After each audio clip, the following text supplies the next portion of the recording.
Assalamualaikum warahmatullahi wabarakatuh. Hai semuanya, perkenalkan nama saya Tasya Ramadhani dengan NIM 2202100024.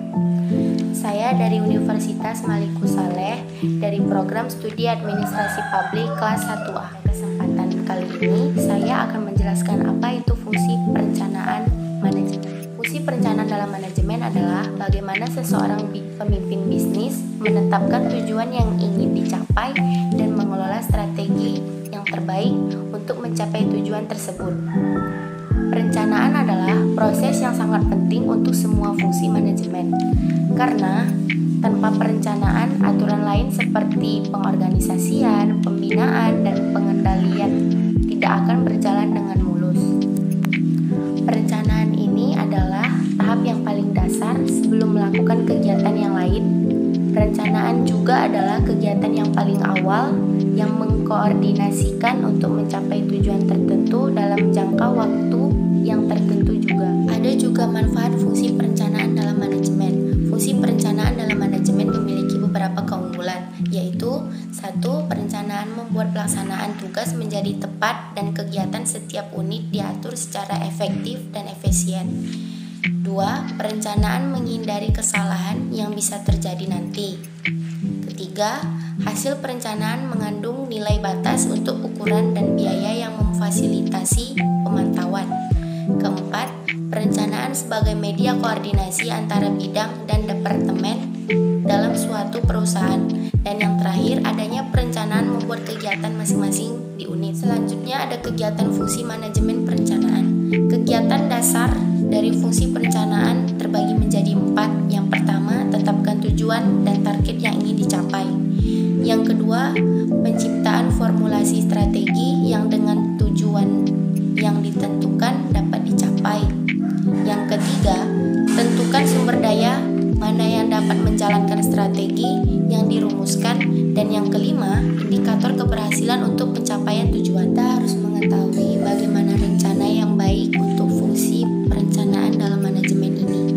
Perencanaan yang ditentukan oleh perusahaan harus diatur dalam sistem yang sesuai, sehingga perencanaan dapat dilakukan dengan mudah dan kesalahan yang terjadi dapat diminimalisir dan diantisipasi. Adapun rencana yang baik untuk mempertimbangkan suatu hal ini dibagi menjadi 4. Sebelumnya kita harus mengetahui apa itu fleksibel. Mengapa fleksibilitas itu sangat penting bagi fungsi perencanaan dalam manajemen ini? Karena hal ini tentunya sangat erat kaitannya dengan perencanaan. Maka salah satu fungsi dari perencanaan adalah mengidentifikasi potensi hambatan atau perubahan. Oleh karena itu, perencanaan yang baik harus fleksibel agar perusahaan dapat meminimalisir masalah yang muncul di masa yang akan datang. Dimaksud dengan fleksibilitas itu sendiri artinya rencana itu sangat dinamis. Jika perubahan dilakukan nanti, tidak perlu mengubah rencana sebelumnya karena siap untuk penyesuaian. Kedua, ada stabilitas. Rencana harus tetap stabil dengan memberikan pertimbangan yang lebih cermat ketika memutuskan seseorang untuk mengubah rencana yang telah dibuat. Jika rencana sering diubah dan ada pihak yang kurang paham dengan rencana tersebut, maka dapat membuat pelaksanaan kegiatan menjadi tidak efektif. Meskipun boleh saja jika tidak semua rencana terpenuhi atau tercapai, tetapi hasilnya tidak memuaskan. Hal itu karena sumber daya perusahaan juga terbatas. Dan oleh karena itu, perencanaan harus stabil, sehingga pelaksanaan kegiatan lebih fokus pada apa yang mereka lakukan untuk mencapai rencana perusahaan. Ketiga, yaitu jelas. Kenapa jelas? Rencana yang baik itu mudah, tetapi sulit menggunakan kalimat yang mudah dipahami, yang pendek, jelas, namun ringkas. Hal ini sangat penting untuk menghindari terjadinya multitafsir oleh anggotanya, karena kesalahan dalam memahami rencana membuat rencana menjadi kacau dan tidak dapat dilaksanakan secara efektif seperti yang diharapkan. Dalam pengajuan rencana perlu dikomunikasikan dengan baik, karena meskipun rencana pendek, jelas dan tepat, hasilnya tidak akan maksimal jika penyampaian tidak tepat. Yang keempat itu ada ruang lingkup.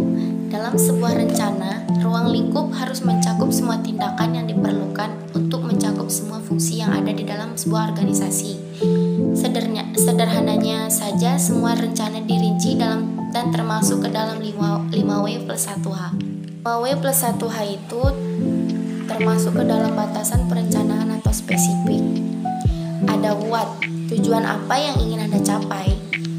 Why, mengapa ingin menjadi tujuan Anda. Where, di manakah tempat yang paling tepat untuk mencapai tujuan ini. When, kapan tujuan yang ditetapkan akan diterapkan. Dan yang kelima, wo, siapakah orang yang memiliki kemampuan yang tepat untuk melakukan pekerjaan sehubungan dengan tujuan yang ditetapkan oleh perusahaan. Dan yang terakhir itu ada how, bagaimana Anda melakukan pekerjaan yang benar untuk mencapai tujuan tersebut. Yang terakhir itu ada proses pembuatan rencana.